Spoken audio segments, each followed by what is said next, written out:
భాగవత సన్నివేశాల అంతరార్థాన్ని ఒక్కొక్కటిగా చెప్పుకుంటూ ఉన్నాం. ఆ సన్నివేశాలను ఈ రోజు చెప్పబోయే సన్నివేశం ఏంటంటే కాళిందుని పడగపై నాట్యం చేయడం. దానిలోని అంతరార్థం ఏమిటో మనందరికీ ఎంత ఇష్టం అంటే సినిమాలో కూడా ఆయన చక్కగా రాగయుక్తంగా తాళయుక్తంగా దాని మీద చేస్తుంటే ఎంత అందంగా కనిపిస్తాడో. ఆ చిన్న పిల్లవాడి రూపంలో 9 ఏళ్ల పిల్లవాడు 7 ఏళ్ల పిల్లవాడు ఆ టైంకి. ఇప్పుడు మనం దాని యొక్క అంతరార్థం చెప్పుకోబోతున్నాం.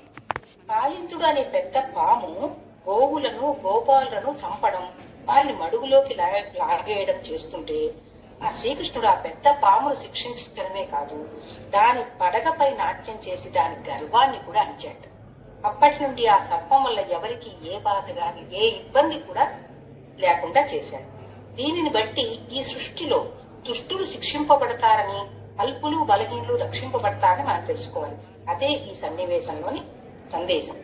దీనిని బట్టి ఈ సృష్టిలో ఎంతటి బలవంతులైనా ఎంతటి ధనవంతులైనా ఆఖరికి రాజులు చక్రవర్తులైనా తమ బలం చూసుకొని అధికార గర్వంతో విర్రవీగుతూ తాము ఏమి చేసినా ఎవరేమి చేయగలరని భావిస్తూ సామాన్యులను బలహీనులను తమ కంటే తక్కువ వారిని ఒకవేళ వేధించినా, దౌర్జన్యం చేసినా, తమ స్వార్థం కోసం వారిని బాధించినా, తమకు అధికారం ఉందని వారిని చంపినా, వారు ఎంతటి వారైనా ఈ సృష్టిలో శిక్షింపబడతారు.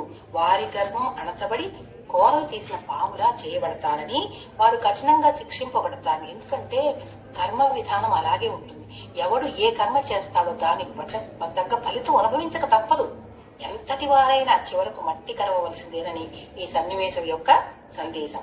అలా మనం నాకు ఎదురు లేదు అని విర్రవీగే ఎంతో మంది నియంత్రణని చూసాం. రాజులు నాయకులు చివరికి అతిహీనంగా ప్రజల చేతుల్లోనే శిక్షింపబడడం, నాకు ఎదురు లేదని చక్రం తిప్పిన రౌడీలు, గూండాలు, రాజకీయ నాయకులు చివరికి చాలా దారుణంగా మరణించడం, చంపబడడం, జైలు పాలు కావడం కూడా చూస్తూనే ఉన్నాం. దీనిని బట్టి నాకు బలంగా వారు ఎవరైనా చివరకు భంగపడవలసిందే ఈ సన్నివేశం ద్వారా తెలుసుకోవచ్చు. అందుచేత ఎవరైనా సరే తనకున్నది బలమే కావచ్చు, ధనమే కావచ్చు, అధికారమే కావచ్చు, పదవే కావచ్చు, గర్వించకూడదు. అక్కడ మనిషికి అహంకారం ఉన్నప్పుడు వాడు కోరలు ఉన్న పాము లాంటి వాడు ఏం చేస్తాడు, ఆ కోరికలు తీర్చుకోవడానికి ఎవరినైనా సరే ఏదైనా చేయడానికి వెనకాడకుండా ఉంటాడు. ఇక చూస్తాను గురించి మాట్లాడుకున్నాం. అందుకే కదా మంచితనం ఉన్న చోట ఇది కూడా ఉంటుంది. ఎందుకంటే సుఖము దుఃఖము లాగానే, కానీ అందు నుంచి బయటపడాలని దైవం ఏం చేస్తాడంటే మనకి బుద్ధి జ్ఞానం ఇస్తాడు. దాని ద్వారా మనం ఏది మంచి ఏది చెడు, ఏది చెయ్యొచ్చు ఏది చేయకూడదు. అందుకని కృష్ణుడు అనే ఆ బుద్ధి ఆ యొక్క ఇంద్రియాలను అణిచిపెట్టిందని దాని మీద నాట్యం చేయడం. కృష్ణుడి నామం, మన నామం అంటే అమ్మ ఓన్లీ పరమాత్మని కృష్ణ కృష్ణ అని తలుచుకుంటే అందులో ఆకర్షణ శక్తి ఉంది. ఆయన ఆకర్షిస్తాడు. ఆయన మనం అంటే ఏంటో ఆయన అంటే ఏంటో తెలియజేస్తాడు. కానీ భావన పెట్టుకోవాలి, నా లోపల దైవం ఉన్నాడు, కృష్ణ అంటే ఎక్కడో లేడమ్మా, ఆ ఆకర్షణ శక్తి నీలోనే ఉంది, మంచిని ఆకర్షించు, చెడుని వదిలేసేయి అనే మాట కృష్ణుడే చెప్తాడు. కాబట్టి ఆ కృష్ణుడు ఆ పరమాత్మ నాలో ఉన్నాడు. ఆ ఆత్మస్వరూపం ఆ పరమాత్మదే. నువ్వు కృష్ణుడు అనుకుంటావా, శివుడు అనుకుంటావా, రాముడు అనుకుంటావు, పేరు మార్పు శక్తి ఒక్కటే.